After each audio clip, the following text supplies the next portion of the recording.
Mister chairman, मैं ये बातें करूंगा और मेरी दरख्वास्त ये है कि अक्सरियत तो वैसे यहाँ पे इस बिलों के हक में है, पीपल्स पार्टी, मुस्लिम लीग और पीटीआई, तो बिल तो पास हो जाएंगे, लेकिन बहैसियत सेनेटर ये कम अज़ कम मेरा इस्तेहकाक है कि मैं अपनी इख्तिलाफी गुफ्तगू बात ख्यालात यहाँ पे रख सकूँ। तो मैं मुख्तसरन रखूँगा, आप मुझे कम अज़ कम उसका आराम से सुनने का मौका दें। नंबर 1, ये आज के डॉन अखबार में कौमी असम्बली की 1 साल की पार्लिमानी कारकर्दगी की रिपोर्ट आई है।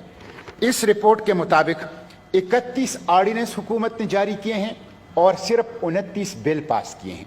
इन 29 बिल में से 12 बिल आवाम के नहीं हैं, तालीम और सेहत के नहीं हैं, तरक्की के नहीं हैं, इंसाफ के नहीं हैं, FATF के हैं। 29 में से 12 FATF के हो गए, रह गए 17 में से 3 आर्मी चीफ के एक्सटेंशन के हैं, वो भी आप मिनहा कर लें तो बाकी 14 रह गए।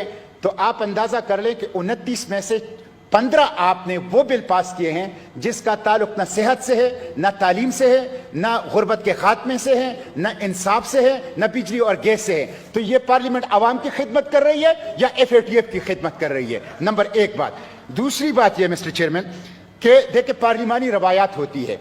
मुझे कौमी असम्बली और सेनेट के जॉइंट सेशन, पार्लियामेंट के जॉइंट सेशन के अंदर भी बोलने का मौका नहीं दिया गया और मेरे ख्याल में दुनिया ने पहली मर्तबा सुना कि स्पीकर साहब ने कहा कि पहले बिल पास करें उसके बाद उस पर गुफ्तगू करें। ऐसी पार्लिमानी रवायत शायद ही पार्लियामेंट की तारीख में कहीं हो कि पहले पास करो उसके बाद फिर उसके साथ इख्तिलाफ करो। मैं समझता हूं कि अगर हमने ये काम करना है, FATF की और IMF की और वर्ल्ड बैंक की खुशनुदी करनी है और पार्लियामेंट जो है उनकी खिदमत में लगा है तो लगा रहे अगर अक्सरियत उसके साथ है, लेकिन अपनी पार्लिमानी रवायात को तो पामाल न करें, लोगों को बोलने का मौका दें, कमेटियों के अंदर डिस्कशन करें, कमेटियों के रिपोर्ट को ले करें, उसको पढ़ने का, उसको समझने का मौका दें, फिर उसके बाद अपनी डाइसेंटिंग नोट, अपने इख्तिलाफी नुक्ते नजर उस पर पेश करने का मौका दें। मैं दूसरी बात ये, तीसरी और आखिरी बात मैं करना चाहता हूं मिस्टर चेयरमैन, ये जितने भी बिल आए हैं इसके statement of object and reason को आप देख लें।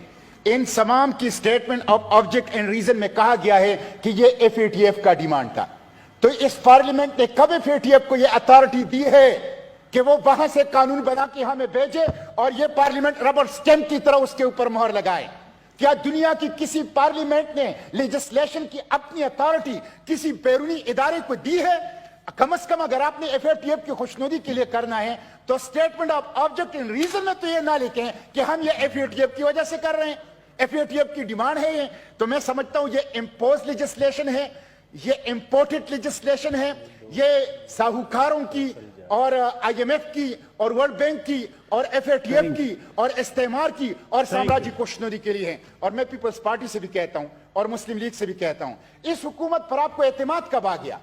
इसने कौन सा अच्छा काम किया है कि इसके ऊपर अभी आपका एतमाद आए? सेहत के लिए आपका एतमाद इनके ऊपर नहीं आता, तालीम के लिए आपका एतमाद इनके ऊपर नहीं आता, FATF के लिए आपका एतमाद। गरीबान में कोई हाथ नहीं डाल रहा, शुगर माफिया के गरीबान में कोई हाथ डाल नहीं रहा, पेट्रोल और डीजल माफिया के गरीबान में कोई हाथ नहीं डाल रहा, महंगाई है, लोगों के पास तालीम नहीं है, सेहत नहीं है और थैंक यू जनाब, बहुत मेहरबानी जी, थैंक यू जी, थैंक यू जी, थैंक यू जी, जी जी, थैंक यू, थैंक यू,